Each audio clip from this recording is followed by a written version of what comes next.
Sábado 7 de agosto.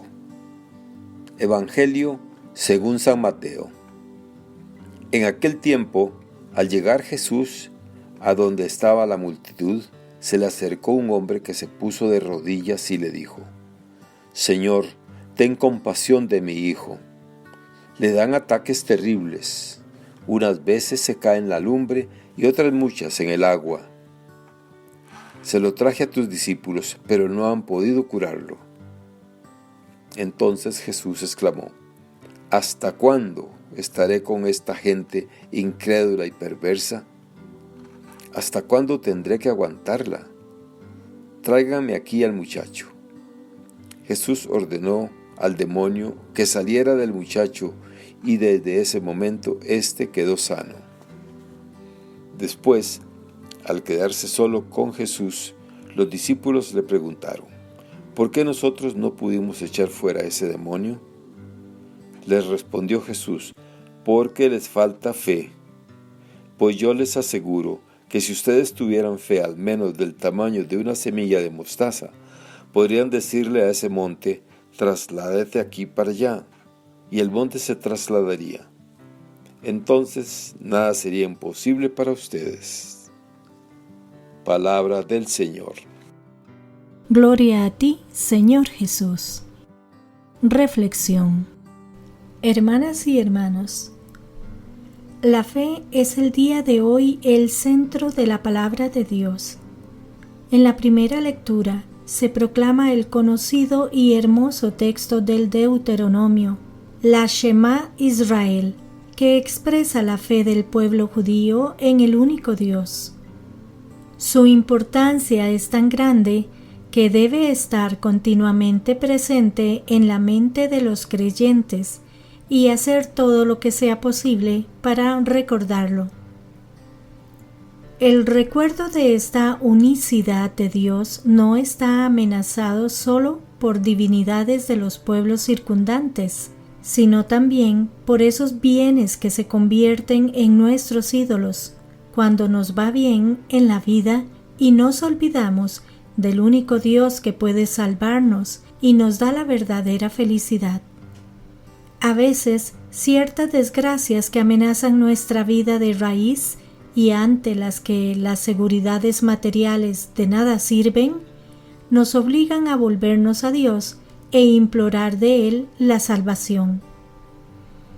El Evangelio de hoy nos pone ante una de estas situaciones. Un padre angustiado ve cómo su hijo está poseído por una fuerza maligna que le impide vivir con autonomía y sentido. Después de probar todo tipo de remedios sin éxito, finalmente recurre a Jesús por medio de sus discípulos. Recordemos que en el momento de acudir a la ayuda de los apóstoles, Jesús se encontraba en el monte Tabor con Pedro, Juan y Santiago.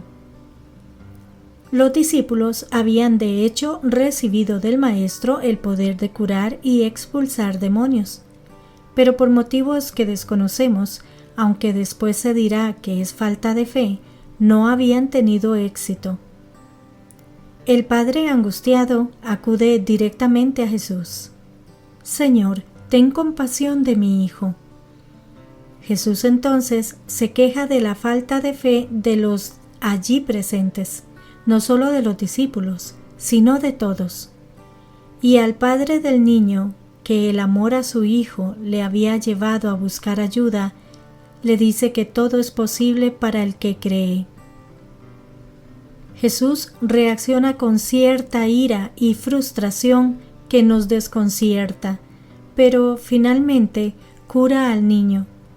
Parece que la reacción de Jesús tiene que ver con la falta de fe de los discípulos, que no confían en que en nombre de Jesús pueden realizar la curación, y posiblemente del que solicita ayuda. Y es que cuando acudimos a Dios solo en situación de necesidad, lo hacemos posiblemente con el único interés de recibir la ayuda que necesitamos. La misma situación difícil nos lleva a veces a desconfiar que haya una posible solución. Queremos signos y favores para creer, en vez de creer como una apertura incondicional y confiada por la que permitimos entrar a Jesús en nuestra vida cotidiana y no solo cuando nos hace falta algo. Los discípulos no entendían en qué habían fallado. Jesús, en solo 2 palabras, les dice: por falta de fe. No dice que no la tengan, sino que aún es muy pequeña. La fe, que es un don de Dios, debe ser acogida y, como veíamos en la primera lectura, con todo tu corazón, con toda tu alma, con todas tus fuerzas. Solo así puede crecer y fortalecerse con nuestra colaboración. Jesús termina con una sentencia: cuando ustedes se hayan puesto en juego todo lo que son y tienen, nada les será imposible. Y es que por parte de los discípulos, la poca fe se refiere posiblemente a la falta de confianza en que la autoridad de Jesús, de la que ellos eran partícipes, actuaba realmente y les hacía posible curar todo tipo de males y dolencias. A nosotros también el Señor nos ha hecho partícipes de esa autoridad y ella actúa realmente en nosotros y nos habilita para sanar los espíritus afligidos por toda clase de males. Olvidamos con frecuencia que, además de la predicación del Evangelio y el perdón de los pecados, Jesús nos ha dado poder para sanar enfermedades, sobre todo del alma, tantas veces profundamente herida de tantas maneras, y para expulsar demonios que nos amargan la existencia. El que ejerzamos tampoco estas posibilidades tan presentes en los evangelios, ¿no será un índice de nuestra falta de fe? Al igual que en el evangelio de hoy, probablemente también nuestra fe sea pequeña. Necesitamos entonces cultivar esa fe y suplicar constantemente: Señor, aumenta nuestra fe. Que Dios les bendiga y les proteja.